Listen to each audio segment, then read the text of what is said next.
बिस्मिल्लाहिर्रहमानिर्रहीम। Chapter number 5 physics class 9th। तो इसमें हम क्वेश्चन नंबर 3 को हल करेंगे। तो इससे पिछली वीडियोज़ में हम दो क्वेश्चंस यानी कि क्वेश्चन 1 और 2 को हल कर चुके हैं। तो अभी इस वीडियो में हमने क्वेश्चन नंबर 3 को हल करना है। तो क्वेश्चन नंबर 3 हमारे पास ये है। तो आइए इसको हल करते हैं। अब यहाँ पर बता रहे हैं कि hydraulic car lifts A car of mass 1000 kg when we apply a force of 50 Newton on small piston. Radius of its small piston is 20 centimeter. Find the radius of large piston. तो अब यहाँ पर ये बता रहे हैं कि हमारे पास एक हाइड्रोलिक लिफ्ट है जो कार को उठा रहा है। तो वो जो कार है उसका जो मास है वो 1000 kg है और उसके ऊपर 50 न्यूटन का फोर्स अप्लाई हो रहा है स्मॉल पिस्टन के ऊपर।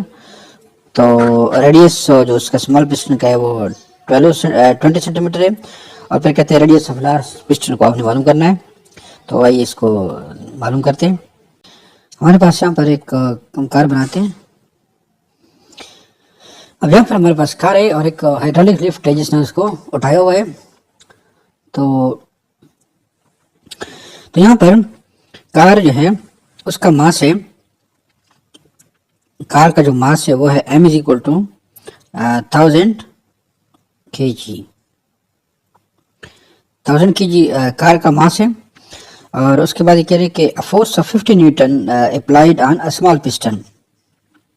यहाँ पर हमारे पास पिस्टन ये है और इसके ऊपर 50 न्यूटन का जो फोर्स है वो अप्लाई हो रहा है। यहाँ पर ये हमारे पास पिस्टन है। तो इसका यानी कि ये स्मॉल पिस्टन है, ये लार्ज पिस्टन है। और जो स्मॉल पिस्टन है उसका जो एरिया है वो है 20 सेंटीमीटर। इसके बाद जो लार्ज पिस्टन है उसका यानी जो एरिया है स्मॉल रेडियस, यानी कि यहाँ पर अगर हम कहें कि ये R1 है और यहाँ पर ये R2 है हमारे पास। तो R2 जो है ना इसको हमने फाइंड आउट करना है। और फोर्स हमारे पास 50 न्यूटन इसके ऊपर अप्लाई हो रहा है। ये 50 न्यूटन का फोर्स है। तो अब यहाँ पर अगर हम लिखें कि F1 is equal to 50 Newton, ये 50 न्यूटन है। तो उसके बाद हम R1 हमारे पास है 20 सेंटीमीटर और R2 को हमने मालूम करना है, फाइंड आउट करना है। और उसके बाद हम यहाँ पर अगर हम देखें तो पास्कल लॉ यहाँ पर अप्लाई हो रहा है। तो अब हमने यहाँ पर F2 भी हमें चाहिए होगा ना, क्योंकि पास्कल लॉ को अगर हम देखें ना तो पास्कल लॉ को अगर हम देखें तो उसमें ये कि F P is equal to F/A, ये हमारे पास पास्कल लॉ है।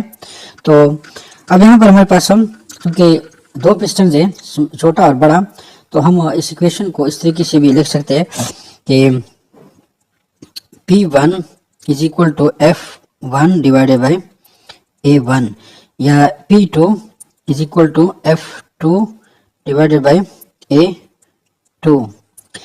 अब यहाँ पर हमारे पास चूंकि P1 is equal to P2, उसके बाद फिर हम ये भी लिख सकते हैं कि यहाँ पर अगर हम देखें तो F1 divided by A1 and that will be ultimately equal to F2 divided by A2।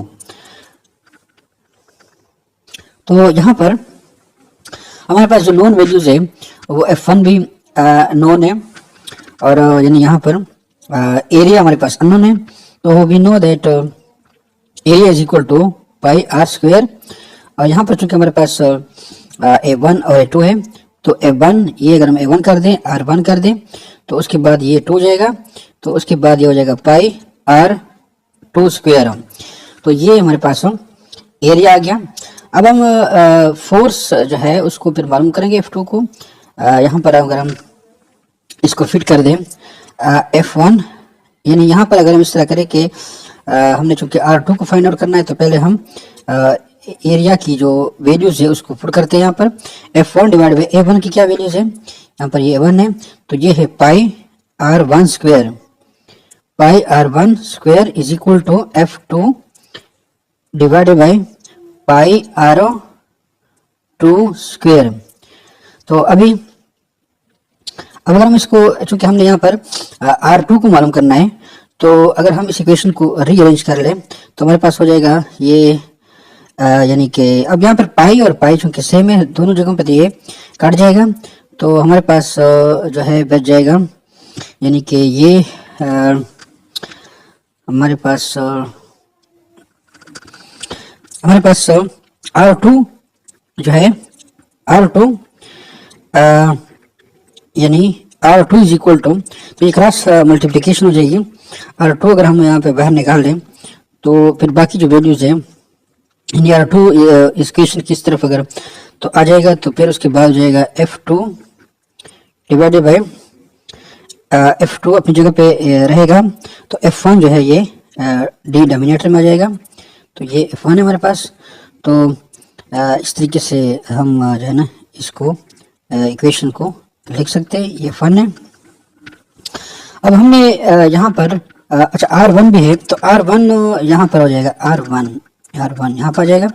तो अब इस इक्वेशन में अगर हम वैल्यूज को पुट करें तो हम इसका आंसर निकाल सकते हैं, यानी यहाँ पर ये क्रॉस मल्टीप्लिकेशन हो गई, यहाँ पर ये ऐसे, तो इस तरीके से हमारे पास ये इक्वेशन है ये बन गया है R2 को मालूम करने के लिए।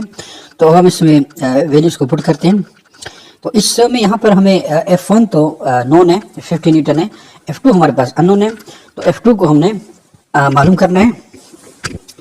तो F2 को कैसे मालूम करने, F2 का तरीका ये कि अब F2 we know that F is equal to mg, तो ये अगर हम कहें कि F2 है, mass of the car is equal to, ये मास ऑफ द कार हमारे पास है 1000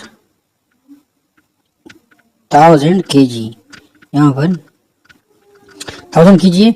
उसके बाद ग्रेविटेशनल एक्सीलरेशन है 9.8 मीटर पर सेकेंड स्क्वायर। तो अब हमारे पास 9 अगर इसको मल्टीप्लाई करें तो हमारे पास इसकी जो वैल्यू आएगी वो होगी 9800 ये यूनिट है वो है, यहाँ पर ये कीजिए into metre per second square, तो ये हमारे पास ये आ गया। अब kilogram metre per second is equal to, ये न्यूटन के बराबर होता है, यानी कि ये जो वैल्यू है kilogram metre per second square that is equal to newton. तो हम लिख सकते हैं कि F2 is equal to 9,800 Newton. तो ये हमारे पास F2 की वैल्यू आ गई। अब F2 हमारे पास आ गया, मालूम हो गया, तो हमने फिर इक्वेशन जो R2 वाला इक्वेशन है ये वाला, इसमें वैल्यूज को पुट करने। अब यहाँ पर हमने हमारे पास ये जो F2 की वैल्यू आ गई उसको हमने इक्वेशन में पुट करना है। R2 वाली इक्वेशन में R2 ये स्क्वायर है, R2 स्क्वायर है, यानी R2 square is equal to 9800 newton divided by 50 newton. उसके बाद यहाँ पर F1 है और R ये स्क्वायर है हमारे पास, ये R1 स्क्वायर है, तो इंटू R1 स्क्वायर। अब R1 स्क्वायर जो है वो हमारे पास R1 जो है उसकी वैल्यू क्या है, मेरे ख्याल में 20 सेंटीमीटर है।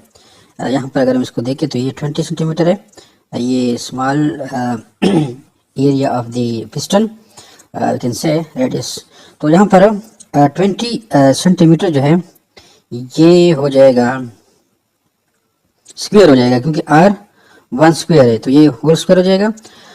उसके बाद हमारे पास जो अगर हम इसको कैलकुलेट कर लें तो हमारे पास ये बन जाएगा यहाँ पर ये न्यूटन और न्यूटन यूनिट कैंसिल हो जाएंगे, तो हमारे पास ये बच जाएगा। अगर हम इसको लिख लें 9 8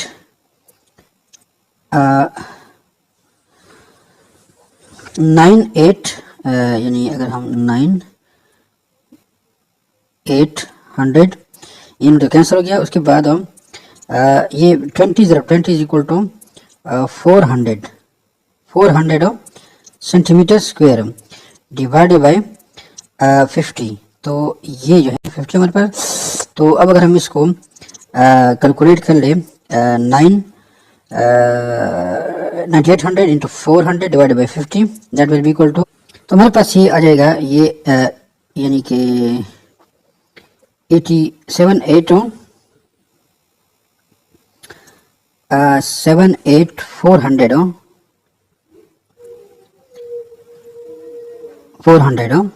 और सेंटीमीटर स्क्वायर। तो ये हमारे पास ये यानी कि इसकी वैल्यू आ गई। अब चूंकि हमारे पास यहाँ पर आर स्क्वायर है, R2 स्क्वायर है, तो इसको हमने उसका जो है ना अंडर रूट निकालना है। तो फिर हमारे पास R2 की वैल्यू है, तो taking under the root of the value, तो यहाँ पर अगर हम इसकी जो है ना R2 स्क्वायर हो इसकी अंडर द रूट ले लें, तो इसके बाद 7400 सेंटीमीटर स्क्वायर इसका भी अंडर रूट ले लें, तो हमारे पास फिर क्या हो जाएगा, हमारे पास ये अंडर रूट और 2 कैंसिल हो जाएगा, तो हमारे पास वैल्यू R2 रह जाएगा। R2 will be equal to तो अगर हम इसकी भी अंडर द रूट ले लें, तो ये हो जाएगा हमारे पास 78,400 इसका अंडर द रूट अलग हो जाएगा, सेंटीमीटर स्क्वायर इसका अंडर द रूट अलग हो जाएगा। तो जहाँ पर हमारे पास 2 और अंडर द रूट कैंसिल हो जाएगा, CM बच जाएगा। तो उसके बाद हम जो 78,400 का जो अंडर द रूट है उसकी वैल्यू आएगी, तो हमारे पास इसका आ जाएगा 280 सेंटीमीटर। तो ये हमारे पास R2 की वैल्यू आ गई। तो ये आप हमारे पास आंसर है।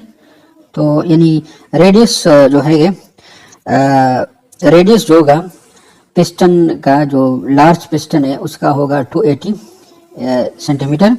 यहाँ पर ये जो R2 है इसका रेडियस होगा 280 सेंटीमीटर। तो इस तरीके से आप इस क्वेश्चन को हल कर सकते हैं। अब यहाँ पर अगर देखा जाए तो हमारे पास जो टेक्स्ट बुक है वहाँ पर जो आंसर हमारे पास दिया गया है, टेक्स्ट बुक में हमारे पास दिया गया है 78.4। ये आंसर दिया गया जो कि गलत है।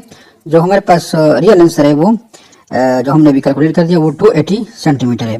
तो इस तरीके से आप इस क्वेश्चन नंबर 3 को हल कर सकते हैं।